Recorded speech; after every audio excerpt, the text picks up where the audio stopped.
Everybody tells you nothing grows in deep, dry shade. That dark north-facing corner, the dead strip under the big maple, the patch beside the house where grass just gives up. So you cram in sun lovers, watch them sulk all summer, and replace them again next spring. Whoever told you that corner was a problem was wrong. It's the easiest spot in your whole yard to fill, and the right plants will do it for free, coming back thicker every single year without you lifting a finger. So let me show you what actually belongs in that corner. 11 tough plants that do not just survive in deep shade, they take it over and thrive, including the kind of bone-dry shade under a thirsty maple where most things flat out refuse. These are perennials and a couple of shrubs, which means you buy them one time, and they come back on their own every spring and slowly spread into the bare ground for free. No more $15 and $20 sun lovers wilting by July. One quick word before we start, because honesty saves you money. Shade comes in two flavors. There is dry shade, the bone-dry ground under a big tree that drinks every drop, and there is the softer, slightly damp shade that holds a little moisture. A few plants on this list are champions of the driest, hardest corners, and a few do their best where the soil stays a touch moist. I will tell you which is which as we go, so you put the right plant in the right spot the first time and never waste a dollar. Let me walk you through all 11. Number 1. Epimedium, also called barrenwort. If you only plant one thing from this whole list, make it this one, because epimedium is the gold standard plant for dry shade, and almost nobody outside of serious gardeners knows about it. It forms a low carpet of heart-shaped leaves about 8 to 12 inches tall, with delicate little flowers that nod on wiry stems in spring like tiny columbines. It is hardy down to zone 4, so it handles a hard northern winter without blinking. And here is the reason it belongs in that dead corner under the tree. It actually tolerates the dry shade and root competition that kills most ground covers. The very spot where the maple drinks every drop of water before anything else can reach it. Here is the planting tip that makes the difference. Epimedium spreads by slow underground rhizomes, so it is not a bully that overruns the yard, but that also means it takes a season or two to fill in. Plant your starts about a foot apart and be patient the first year, and by year 3 they knit together into a solid mat that chokes out weeds. The surprising bonus is the leaves. In milder winters the foliage stays semi-evergreen, holding color through the cold months, and in late winter, you can shear the old leaves to the ground so the spring flowers show off against fresh new growth.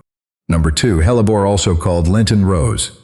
Hellebore is the plant that blooms when nothing else dares to, and that alone earns it a spot in the shade garden.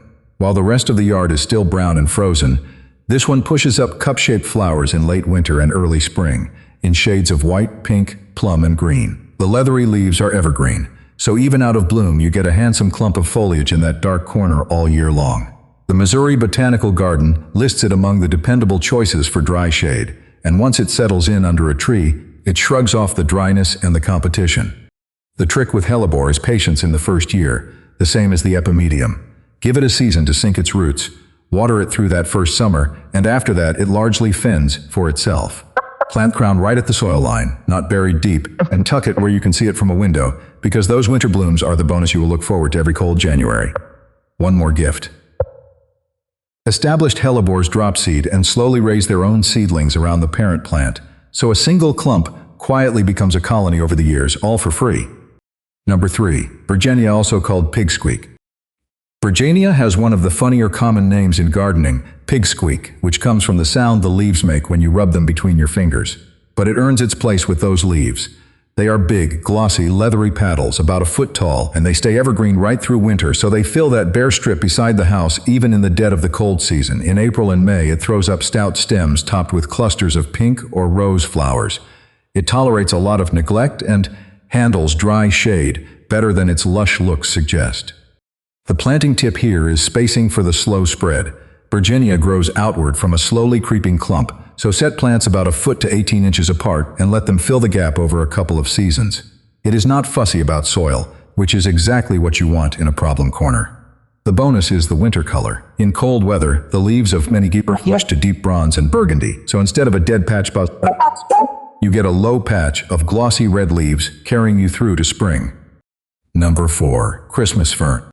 If your shade is truly dry, the kind under a big tree where the soil is dusty by midsummer, the Christmas fern is one of the most reliable plants you can put there. It is a native evergreen fern, and that evergreen part is the whole point. While most ferns flop and brown out by fall, this one holds its dark green fronds straight through winter, which is how it got its name. since the fronds were once cut for Christmas decorating. It tolerates dry shade and root competition with a toughness that most ferns simply do not have. The planting tip is to give it a little help getting started, then leave it alone. Work some compost or leaf mold into the planting hole to hold a bit of moisture. Water it the first summer while it roots in, and after that it handles the dry corner on its own. Grows in a tidy, fountain-shaped clump rather than running everywhere, so it stays exactly where you put it. The bonus is that winter presence. When everything else in the shade bed has died back to bare ground, the Christmas fern is still standing there green, giving that corner some life in the months you least expect it. Number 5. Solomon's Seal. Solomon's Seal brings something the low ground covers cannot, which is height and graceful, arching form. It sends up tall, curving stems lined with neat rows of leaves, and in spring small bell-shaped flowers dangle in pairs along the underside of each stem like little white lanterns. It is a classic woodland plant, perfectly at home in the deep shade under trees, and it spreads slowly by underground rhizomes to form a relaxed, natural-looking drift over time. The planting tip is to plant the rhizomes shallow and horizontal, just under the soil surface, because that is how they want to run. Once established, it is remarkably carefree. The surprising bonus comes in fall when those arching stems turn a clear soft yellow before they go dormant, giving you a second season of interest from the same plant. And because it spreads on its own a little more each year, that one purchase keeps widening into a bigger and bigger stand without costing you another dime. Number 6. Foamflower. Foamflower is a native woodland charmer, and it is one of the prettiest things you can grow in shade for free over time. It makes a low mound, roughly a foot tall, of soft, lobed leaves, and in spring it sends up airy spikes of tiny white and pink flowers that look like little puffs of foam, which is exactly where the name comes from. It is hardy to zone 4, so it handles cold country, and it thrives in the shade where lawn grass gives up entirely. If you are finding this useful, take a second and subscribe. This channel puts out budget gardening tips like this every week, and there is plenty more coming on, filling the tough corners of your yard without spending a fortune. The planting tip with foamflower is to give it a spot that does not bake bone dry, since it does best with at least a little moisture in the soil, so it is a better fit for the shade that stays slightly damp than the dustiest patch under a maple. Space the plants about a foot apart, and they slowly knit together. The bonus is those leaves, which on many varieties are marked with deep maroon veining, giving you something handsome to look at long after the spring flowers fade. Number 7. Hosta.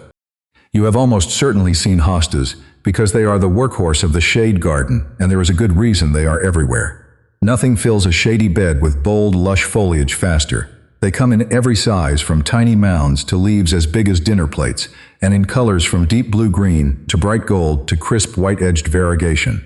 They are perennials that come back faithfully every spring and get bigger and better every year, which is exactly the kind of return you want from one purchase. The honest note here is that hostas do best in the dappled, woodland kind of shade with a bit of moisture, rather than the driest, most root-choked corners, so save them for the shade that stays a little softer underfoot. The planting tip that pays you back is division. After a few years, a single hosta grows into a big clump that you can dig up in spring, slice into 3 or 4 pieces with a sharp spade, and replant around the yard. That is the bonus. One hosta becomes a whole shade border over time, completely free, just by splitting what you already have.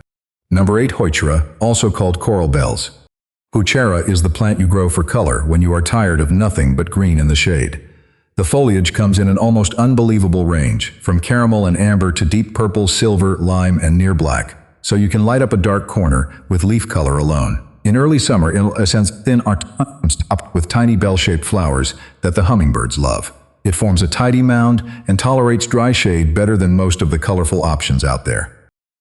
The planting tip is to set the crown right at the soil line and not too deep, and to give it decent drainage, since Heuchera dislikes sitting in soggy ground. Over a few years, the clump can push itself up out of the soil a bit, so every spring just snug a little compost around the base to keep it happy. The bonus is the long season of color. Because the show comes from the leaves rather than fleeting flowers, that rich foliage carries the corner from spring all the way to frost, and on many types right through a mild winter. Number 9. Sweet woodruff. Sweet woodruff is the ground cover for when you want to carpet a shady spot fast and cheap. It makes a low spreading mat well under a foot tall of whorled green leaves, and in spring it covers itself in a froth of tiny white star-shaped flowers. It is hardy to zone 4, it spreads readily to fill bare ground, and it handles the dry shade under trees where you have been fighting a losing battle with grass. The planting tip is to use its spreading habit on purpose. Plant a few starts about a foot apart in that empty strip and let them run together into a solid green carpet, which they will do quickly once they take hold. Because it knits so tightly, it does a fine job of shading out weeds. The bonus is the fragrance. When you cut or dry the foliage, it releases a sweet scent like fresh hay and vanilla, and gardeners have tucked dried bundles of it into drawers and linens for generations. Number 10. Bottlebrush Buckeye. Now we step up to a shrub, and this is one of the best summer flowering shrubs you can grow in shade. The bottlebrush buckeye is a big, mounding native shrub, often 6 to 12 feet wide, with bold palmate leaves, and in June and July it covers itself in tall white flower spikes that stand up like bottle brushes, drawing in butterflies all over the yard. It is hardy across zones 4 through 8, and it actually blooms well in shade, which is rare for a flowering shrub of any kind. The planting tip is to give it room from the start, because it spreads slowly outward over the years into a wide colony, so plant it where it has space to fill rather than cramped against a path. The bonus runs through 3 seasons. You get those striking white summer flowers when little else is blooming in shade. Then in fall, the foliage turns a clear, glowing yellow, and the whole shrub anchors that big shady area where nothing else wanted to grow.